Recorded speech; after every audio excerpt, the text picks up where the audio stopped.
사람을 가장 빛나게 하는 옷이 있습니다. 그런데 이 옷은 돈으로 살 수 있는 것이 아닙니다. 아무리 돈이 많고 또 좋은 옷을 입고 또 집, 차, 직장 이 모든 것들이 다 이렇게 좋은 것이라고 할지라도 아, 이 옷이 없으면 그 사람은 결코 탁월해 보이지 않습니다. 가끔 TV에 나와서 인터뷰하는 분들을 볼 때 마음이 좋을 때가 있는가 하면 어떨 때는 손가락질을 하게 됩니다. 저희가 한동안 우리 대선 후보들의 그 이 토론하는 그런 모습, 인터뷰하는 모습들을 봤었는데 여러분 저희들의 다양한 반응이 있었습니다. 여러분 어떨 때 우리가 손가락질을 하게 될까요? 왜 그렇습니까? 그 탁월함으로 존경을 받는 위치에서 자신을 표현할 때 여러분 겸손이 묻어나는 사람이 있는가 하면 어떤 분은 여러분 그렇지 못할 때가 있습니다.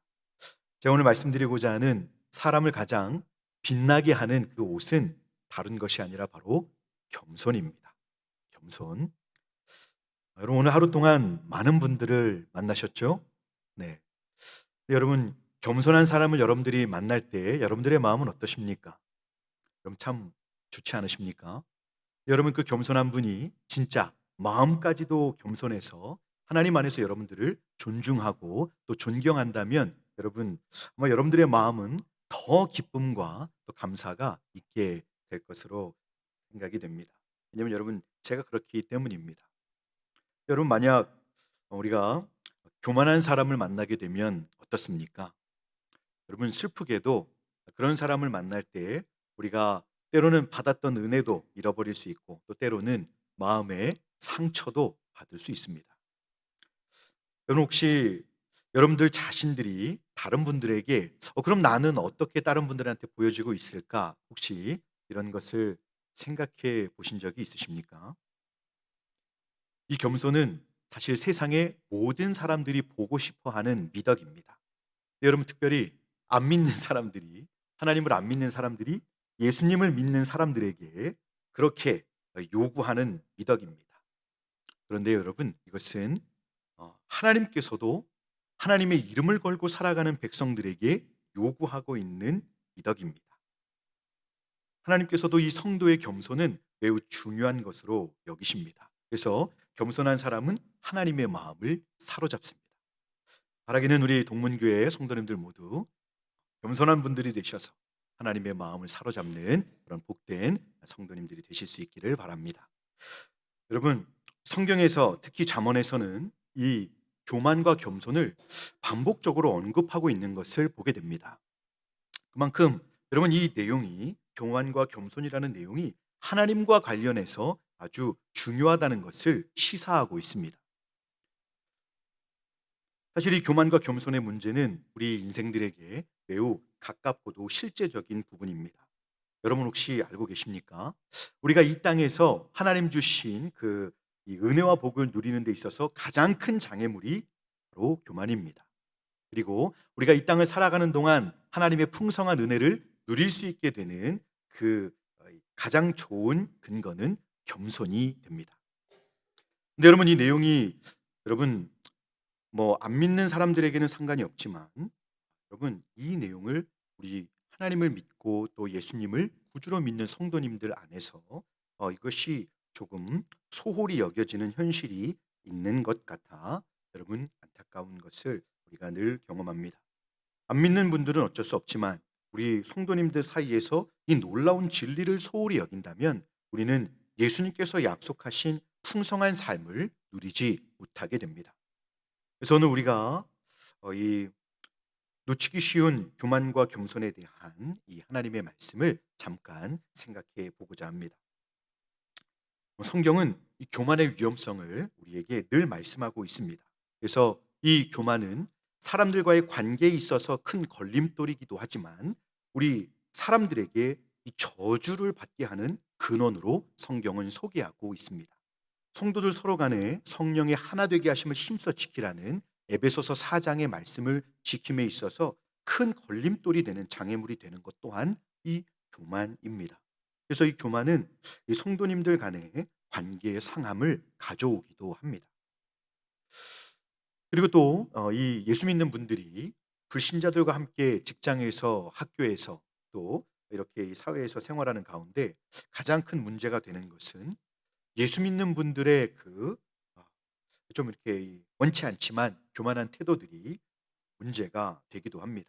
그럴 때는 서로의 관계를 상하게 되는 것을 넘어서서 그 안 믿는 분들은 예수 믿는 사람들의 그러한 태도로 인해서 하나님을 오해하게 됩니다. 그런데 보십시오, 여러분. 이 교만의 문제는 단지 사람들 사이의 문제만으로 처리하고 덮어버리기에는 이것은 너무 중요한 내용입니다. 왜냐하면 이 교만은 하나님과의 관계를 영원히 단절시키는 매우 뿌리 깊고 강력한 죄악이기 때문에 그렇습니다. 여러분은 이 교만에 대해서 얼마나 잘 분별하시고 또 잘 경계하고 계십니까?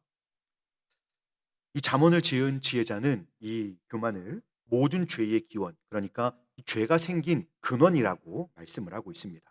아담과 하와가 범죄하게 된 동기는 바로 그들의 마음이 하나님과 같이 되려고 했었던 것을 고려할 때 이 교만한 마음을 품는 자는 악인이며 그 특징은 이, 이 망령된 자와 동일하다라고 지혜자는 말씀을 합니다. 그래서 그 특징은 하나님을 부인하거나 무시하는 것으로 드러난다고 합니다. 그래서 교만한 자는 살아계신 하나님을 무시하고 인정치 않고 자신의 삶을 이제는 자기 뜻대로 사는 그런 삶의 특징을 갖게 되므로 성경에서 이 망령된 자와 같다라고 이 지혜자는 말씀을 하고 있는 겁니다. 여러분 이 말씀을 대할 때마다 너무 두렵습니다. 여러분 그러므로 하나님께서는 교만한 자를 물리치시고 대적하시고 또 겸손한 자에게는 은혜를 베푸시는 것입니다. 또 오늘 본문을 보니까 성경은 교만은 멸망의 선봉이요라고 말씀합니다. 여러분 교만의 결과, 이 교만의 이 결국이 무엇입니까? 바로 멸망입니다. 이 멸망은 망령된 자들이 받게 될 하나님의 무서운 형벌을 뜻합니다. 하나님을 우리를 지으신 자로 인정하지 않으며 그 거룩하심으로 우리의 모든 삶을 섭리하시는 것을 믿음 안에서 순종하지 않는 가운데 자기가 원하는 대로 또 자기가 의지하는 대로 이렇게 마음껏 자신의 삶을 악용한 사람, 그 사람을 성경은 악인이라고 말하는데요. 그들의 삶은 피할 수 없이 이 멸망에 이르게 된다는 것입니다. 그래서 이 교만한 자는 그 사는 과정에서 그 영혼 가운데 하나님이 허락하신 평안과 감사와 기쁨이 없습니다. 당연히 하나님의 임재가 없기 때문에 그렇게 되는 것이죠. 또 이 땅에서 하나님의 은혜를 알지도 누리지도 못하게 되는 것입니다. 그러면 구체적으로 우리가 이 교만은 어떤 것으로 생각을 해야 할까요? 자, 오늘 본문은 사람의 태도에서 나타나는 문제를 다루기보다 사람의 마음의 교만을 말하고 있습니다. 그것은 그 사람의 이 전인격을 말하는 것으로서 그 사람의 영혼의 상태다라고 말할 수 있는 것입니다. 조금 더 상세하게 말씀을 드리자면 그 사람으로 하여금 행동하게 하는 그 원인이 되는 중심, 그 사람의 중심을 말씀한다고 볼 수 있는 것입니다. 그러니 생각해서 판단하는 이성과 그에 따라 이렇게 이 다양한 감정을 느끼는 그 마음의 정서 그리고 행동을 결단하게 하는 그 의지가 실제로 그 사람의 이 전인격인데 바로 그것을 말씀하고 있는 것입니다. 그러니 하나님께서는 사람의 마음의 이 모든 작용을 정확하게 아시기 때문에 사람의 외적인 모든 태도를 보시지 않으시고 하나님은 사람의 중심을 보시는 것입니다. 여러분 그래서 우리는 하나님께서 이 중심을 보시는 것을 생각을 하면 우리 바로 이 다윗을 부르실 때 하신 말씀이 생각이 납니다. 사무엘상 16장 7절은 이렇게 말씀하고 있습니다. 제가 한번 읽어 드리겠습니다. 여호와께서 사무엘에게 이르시되 그의 용모와 키를 보지 마라. 내가 이미 그를 버렸노라. 내가 보는 것은 사람과 같지 아니하니 사람은 외모를 보거니와 나 여호와는 중심을 보느니라 하시더라. 아멘. 성경의 많은 내용에서 이 교만의 결국은 매우 엄중한 심판으로 이렇게 말씀하신다는 것을 우리는 그대로 믿어야 하는 것입니다. 하나님께서는 그 사람의 교만을 결코 작은 것으로 여기지 않으십니다. 그래서 여러분 하나님은 불신자들이 이 하나님을 믿지 않고 그 사랑을 거부하면서 이 지음받은 영혼을 자신의 것으로 삼아서 죄악의 도구로 사용하는 것을 하나님은 대적하는 행위로 여기시고 그들의 그 교만에 대해서 의로운 심판을 행하시는 것입니다. 하나님의 이 하나님 되심을 의로운 심판 안에서 드러내셔서 악인들을 이렇게 멸망으로 다루시는 것입니다. 근데 여러분, 뭐 안 믿는 사람들이야 하나님께서 성경대로 그렇게 대하시겠지만 문제는 우리 성도들에게 이런 일이 있을 수 있다는 것입니다. 자신을 너무나도 사랑한 나머지 하나님의 은혜와 사랑을 거부하고 자신의 삶에서 하나님을 인정하지 않으며 순종하지 않는다는 것입니다. 하나님 없이도 또 말씀도 없이 기도도 없이 이렇게 자신의 힘과 노력으로 모든 일이 잘 진행될 것이라고 여기는 것을 말하는 것입니다. 성도이지만 이런 영적인 상태로 마음껏 자기 이 본성대로 그렇게 살고 주위 사람들을 대하다 보니 그렇게 말과 행동으로 이 자신의 교만함을 드러내면서 살다 보니 이런 삶은 반드시 여러분 하나님의 다루심을 받게 된다는 것입니다. 혹시 여러분 우리 안에 우리 자신의 모습은 어떠합니까? 이건 참 두려운 일인데요. 우리 모두가 자신이 혹시 이런 상태에 있지 않은지 진실하게 돌아볼 수 있기를 바랍니다. 그래서 우리가 이런 상태에서 우리는 돌이켜야 합니다. 하나님은 성도들로 하여금 이 말씀을 듣고 자신을 정직하게 보라고 반복해서 여러 루트를 통해 계속해서 우리에게 말씀하고 계신 것입니다. 회개하고 돌이켜서 겸손한 신앙을 이루어서 하나님과 이 온전한 관계를 누리면서 하나님 주신 사랑과 은혜와 복을 믿음의 삶 가운데 풍성히 누리라고 반복해서 말씀해 주고 계신 것입니다. 바라기는 우리 모두가 자신의 모습을 진실하게 또 정직하게 돌아보면서 하나님의 도우심을 구하여 우리가 늘 이런 이 하나님이 원치 않으시는 영혼의 상태에 거하지 않도록 늘 깨어있고 자신을 점검하는 그런 건강한 믿음의 삶을 이루시는 저와 여러분들이 되실 수 있기를 바랍니다. 여러분 그러면 우리는 어떻게 이 교만한 마음을 이길 수 있을까요? 여러분 교만함을 이렇게 이길 수 있는 길은 여러분 오직 하나님께만 있습니다. 오직 주님 주신 은혜만으로 우리는 교만을 이길 수 있습니다. 하나님의 구원의 은혜와 사랑만이 우리를 이 교만에서 일어날 수 있게 해줍니다. 그 은혜의 처음 비추임을 받고 이 은혜에 지속적으로 우리가 거하게 될 때 하나님의 사랑을 받으면서 자신의 위치를 확고하게 믿음 안에 두고 살 때 우리는 교만하지 않을 수 있습니다. 이것은 어떤 위치입니까, 여러분? 자신은 자랑할 수 없는 하나님께 용서받은 구원받은 죄인이며 연약하여 하나님의 은혜의 보호를 날마다 의지해야 하는 자입니다라고 하는 그 위치를 우리가 믿음 안에서 여러분 흔들리지 않고 견고하게 붙들고 살아갈 때 우리는 교만에 넘어지지 않을 수 있는 것입니다. 그래야 여러분 진실한 성도는 다른 사람들에게 자신을 자랑하며 다른 사람을 무시하는 일은 생각할 수도 없으며 오히려 그런 자신이기 때문에 다른 상대를 대할 때 자신을 낮추는 일이 있게 되는 것입니다. 이젠 이렇게 주님 안에서 다루어진 인격으로 다른 분들을 대할 수 있게 되는 것입니다.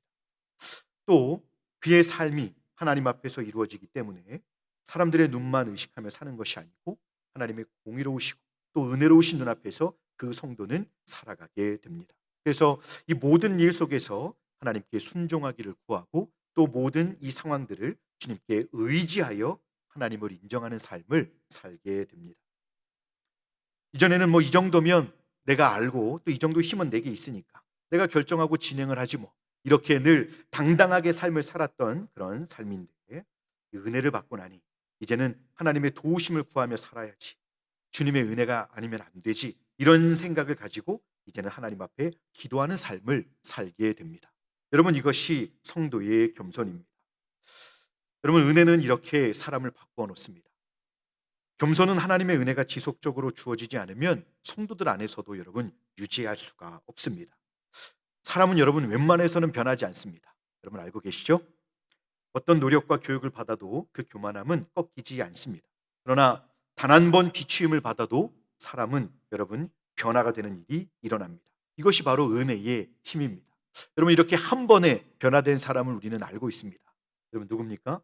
그 신뢰는 바로 사도 바울입니다.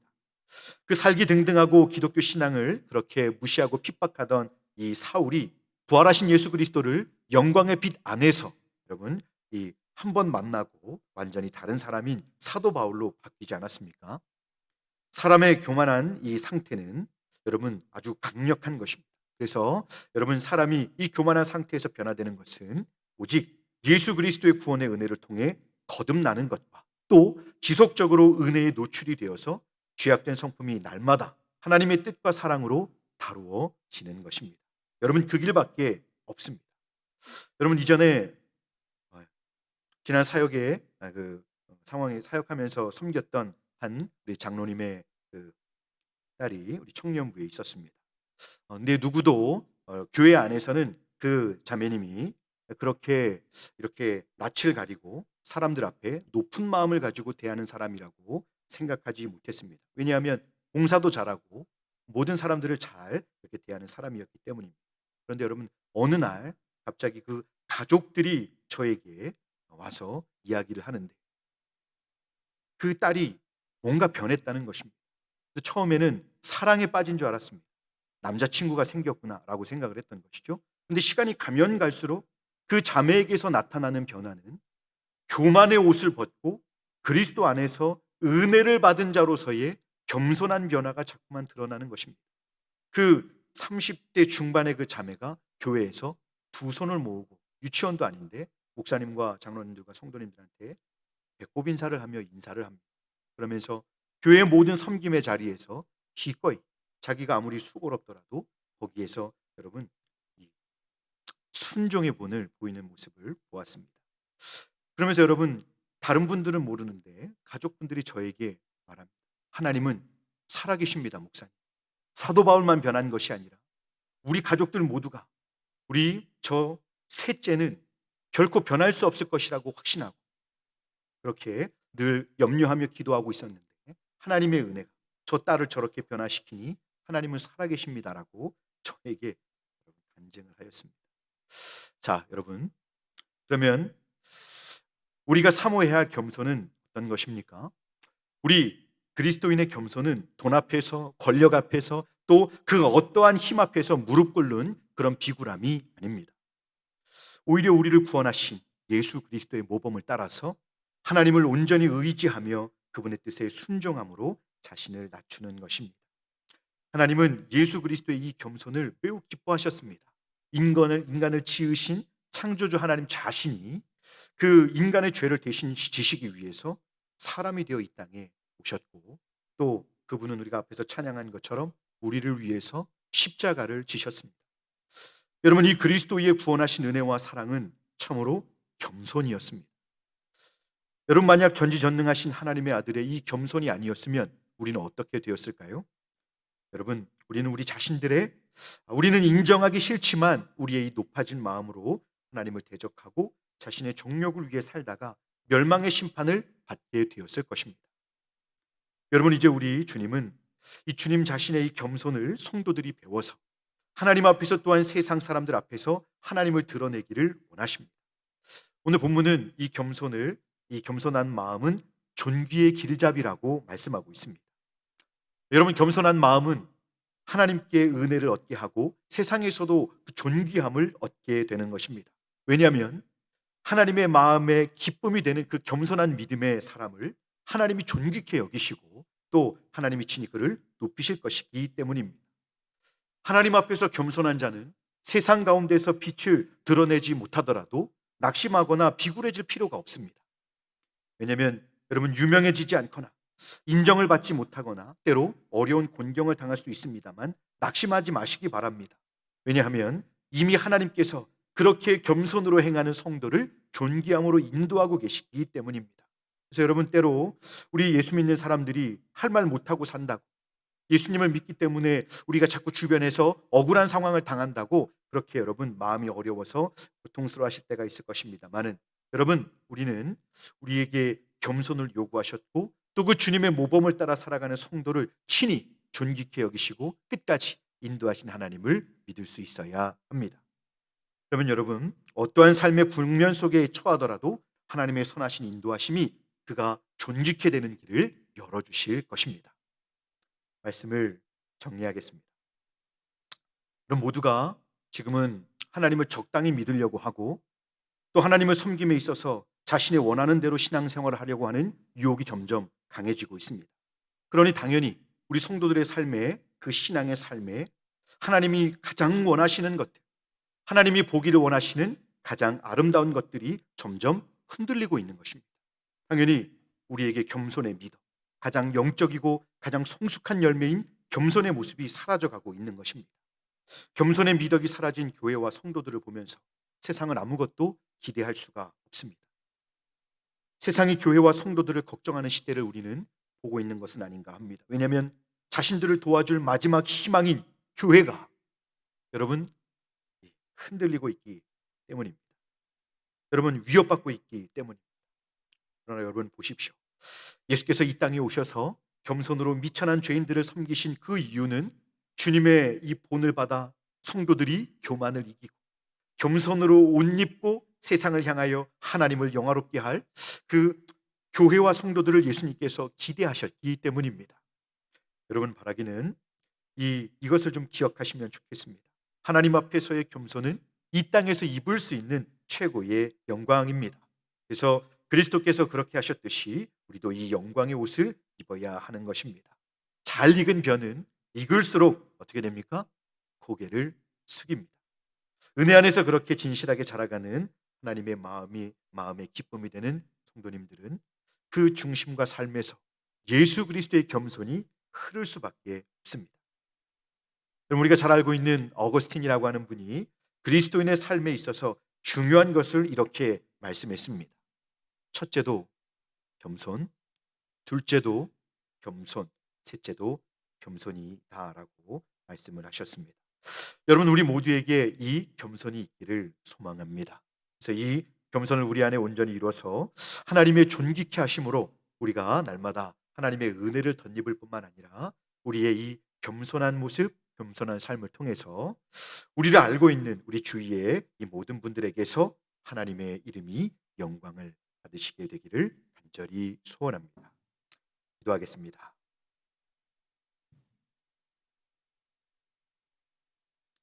하나님 아버지, 비천한 질그릇 같은 인생들에게 창조주이시며 영광의 하나님 자신이신 예수께서 성육신과 십자가를 통하여 겸손의 본을 보여주셨습니다.